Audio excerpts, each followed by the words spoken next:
की शुरुआत हम इस वक्त की बड़ी खबर के साथ कर रहे हैं। आपको बता दें, जम्मू कश्मीर के शोपियां में सुरक्षा बलों ने जैश के 2 आतंकियों को मार गिराया है। आतंकियों के पास से सुरक्षा बलों को भारी मात्रा में गोला बारूद हथियार बरामद हुए हैं।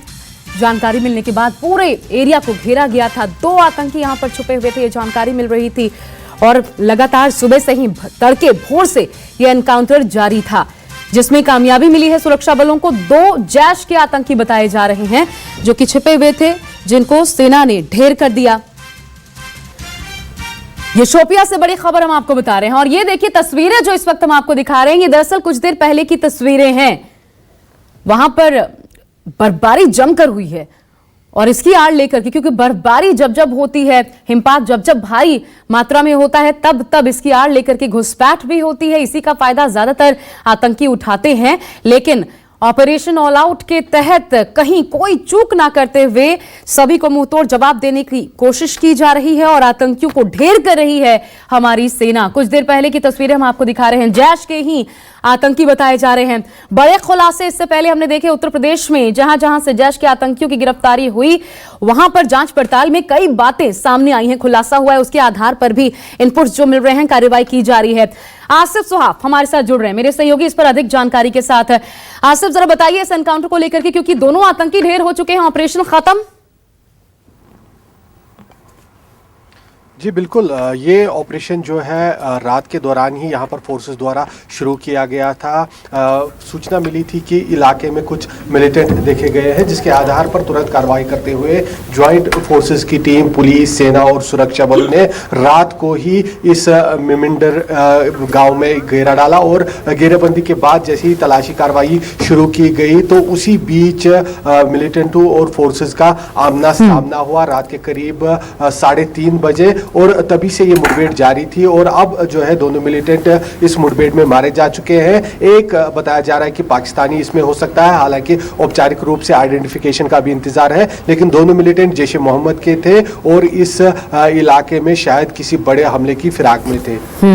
बिल्कुल आसिफ, बने रहेगा हमारे साथ है। लेकिन जो भी मंसूबे हो, भारतीय सेना इन मंसूबों पर पानी फेरने का काम कर रही है, और क्योंकि अभी बौखलाया हुआ है पाकिस्तान और उसकी तरफ से ऐसी हरकतें होती रहेंगी, आतंकी घुसपैठ भी होगा। और जैसा एलओसी पर 15 जगह से सीजफायर की खबरें, सीजफायर उल्लंघन की खबरें सामने आई हैं। बड़ी खबर इससे जुड़ी हम आपको बता दें, एलओसी पर 15 जगहों से ऐसी खबरें सामने आ रही हैं जहां पर सीजफायर का उल्लंघन किया है पाकिस्तान ने, लेकिन जवाबी कार्रवाई में पाकिस्तान की 5 चौकियां हमने ध्वस्त कर दी। पाकिस्तानी सैनिकों के भी मारे जाने की खबर सामने आ रही है। हालांकि 5 भारतीय सैनिक भी जख्मी हुए हैं, 2 गंभीर बताए जा रहे हैं। लेकिन उरी, राजौरी, पुंछ, नौशेरा, मेंढर, इन तमाम जगहों पर कुल मिलाकर के 15 जगहों पर सीज फायर का उल्लंघन किया गया है। लेकिन भारतीय सेना मुंहतोड़ जवाब दे रही है।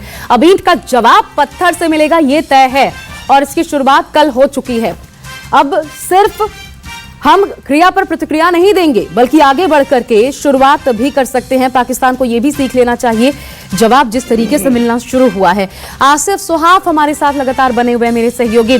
आसिफ, जरा बताइए, क्योंकि ये होगा और अभी अगले कुछ दिनों तक हमें और ज्यादा सचेत रहने की जरूरत भी है। हालांकि मुंहतोड़ जवाब दिया जा रहा है, लेकिन किन किन इलाकों में सबसे ज्यादा भारी गोलीबारी और पूरे रात, क्योंकि हमने सुना भी बमबारी जमकर हुई है, मिसाइल्स तक दागे गए हैं, क्या जानकारी है इससे रिलेटेड? जी बिल्कुल, जिस प्रकार से कल इंडियन एयरफोर्स के फाइटर जेट्स ने डीप पाकिस्तान में डीप एयर स्ट्राइक्स की, उसके बाद ही ये युद्धविराम उल्लंघन की शुरुआत हुई। हालांकि पिछले दिनों भी युद्धविराम उल्लंघन हो रहा था पाकिस्तान की तरफ से, लेकिन कल इसकी तीव्रता काफ़ी ज़्यादा बढ़ाई गई। फायरिंग के साथ साथ शेलिंग शुरू की गई।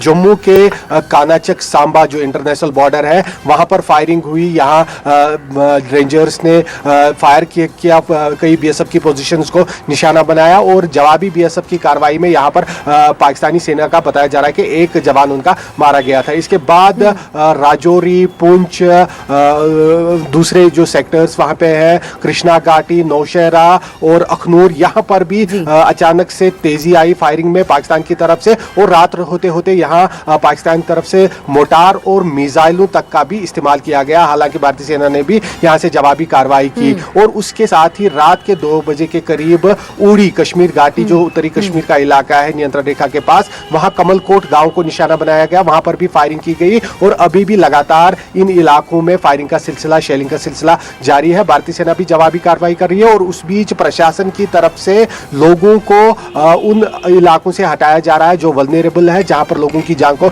खतरा है, उन्हें सेफर लोकेशंस पर लिया जा रहा है, उड़ी में भी और नौशेरा, पुंछ और अखनूर सेक्टर में भी। साथ ही प्रशासन की तरफ से यहां पर एक आदेश भी सामने आया है, जो भी नियंत्रण रेखा के पास में 5 किलोमीटर तक के दायरे में स्कूल्स हैं, उन्हें आज फिलहाल बंद कर दिया गया है। चलिए, और आप नजर भी बना के रखिए, क्योंकि सबसे ज्यादा महत्वपूर्ण ये है कि अभी जो हमारे लोग हैं उनकी एक तो रक्षा की जाए और मुंहतोड़ जवाब देने में हमारी सेना सक्षम है।